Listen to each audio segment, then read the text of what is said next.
Hello दोस्तों, मैं doctor रश्मि त्रिपाठी आपका अपने चैनल लॉ आर्टिस्ट अकेडमी में स्वागत करती हूँ। दोस्तों, आज के सेशन में जो मैं केस लेके आई हूँ वो इलाहाबाद हाई कोर्ट का लेटेस्ट केस है। हम लोग आज के केस के माध्यम से यह समझने वाले हैं कि क्या किसी पर्सन को, जैसे कि कोई भी पर्सन जो मृतक आश्रित है और मृतक आश्रित की जगह अगर उसकी जगह कोई भी अनुकंपा पे नौकरी पाने के लिए जो भी पर्सन मतलब है, जैसे चाहे उसकी पत्नी हो या उसका बेटा हो, बेटी हो, कोई भी, अगर वो पर्सन के पास पहले से जमीन है थोड़ी बहुत और उसके साथ ही साथ अगर कोई कॉन्ट्रैक्ट पे जॉब कर रहा है, तो क्या उसे मृतक आश्रित की जगह नौकरी पाने का अधिकार है या नहीं। यही मुद्दा इलाहाबाद हाई कोर्ट के सामने आता है।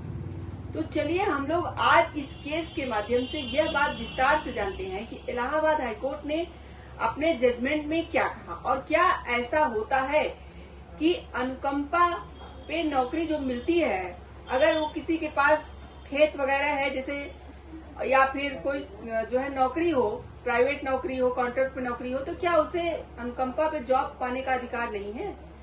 तो चलिए हम लोग अपना सेशन स्टार्ट करते हैं और यह सब बातें विस्तार से जानते हैं।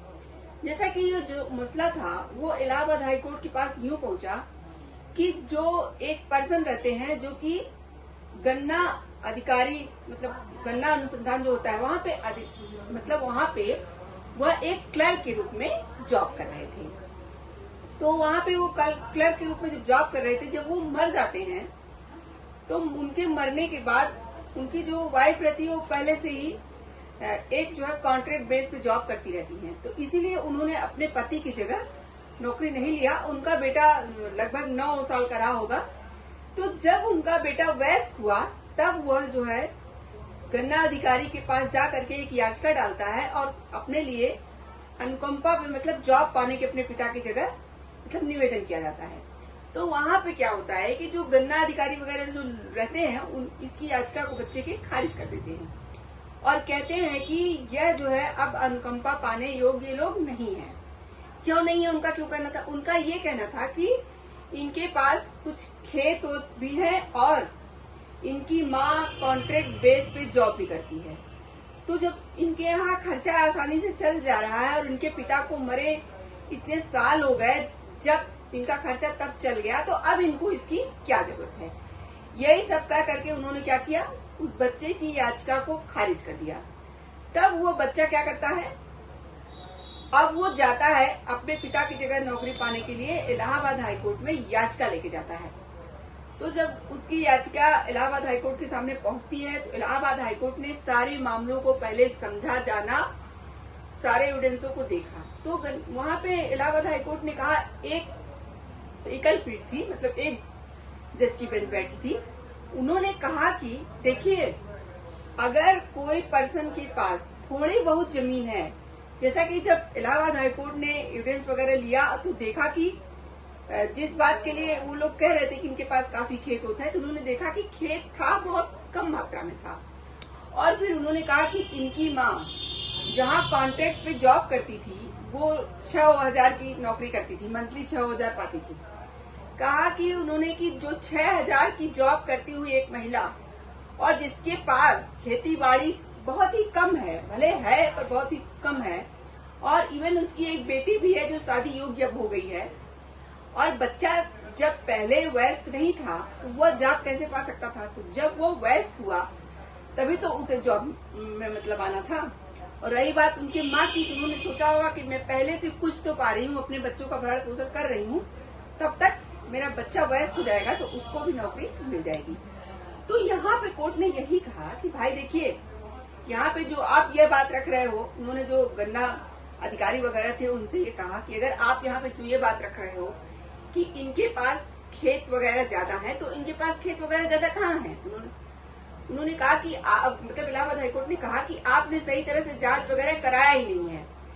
आपको यह याचिका खारिज करने से पहले अच्छी तरह से जांच कराना चाहिए और यह देखना चाहिए कि जब इनके पिता थे तब इन लोगों की आमदनी कितनी हुआ करती थी और उनके जाने के बाद इनकी आमदनी क्या थी। यह सब चीजों का अच्छी से जांच पड़ताल करने के बाद आपको फैसले पे जो है डिसीजन लेना चाहिए था।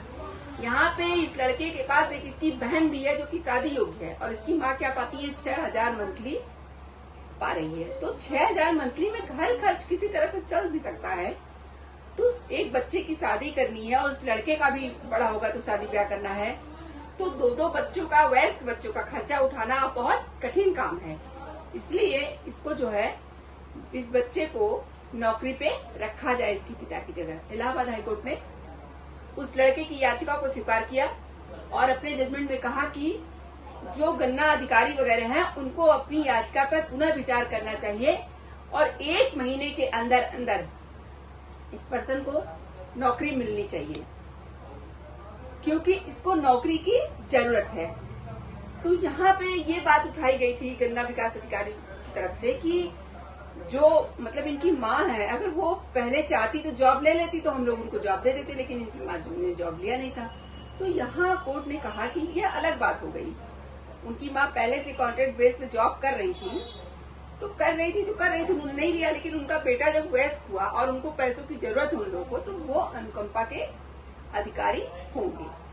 तो इसीलिए इलाहाबाद हाईकोर्ट ने अपनी उनकी याचिका बच्चे की स्वीकार करते हुए यहाँ पे जो है गन्ना अधिकारी को कहा कि आप अपने जो है इस याचिका पे पुनर्विचार कीजिए और 1 महीने के अंदर अंदर इस बच्चे को नौकरी पे मतलब रखने का विचार कीजिए। तो ये था पूरा केस। देखिए, इस केस के माध्यम से हम लोगों को यह बात समझ में आ गई कि अगर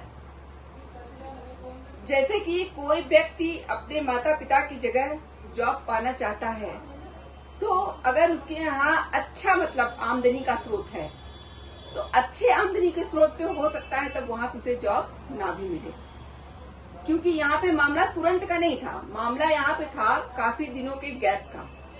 तो यहाँ पे यही तो गन्ना विकास अधिकारी लोगों ने कहा कि जब जो है यहाँ पे ये लोग अपना खर्च पहले मतलब चला ले रहे थे, तो अब क्या जरूरत पड़ गई। तभी कोर्ट ने कहा कि भाई देखिए, क्या पैसों की तंगी है।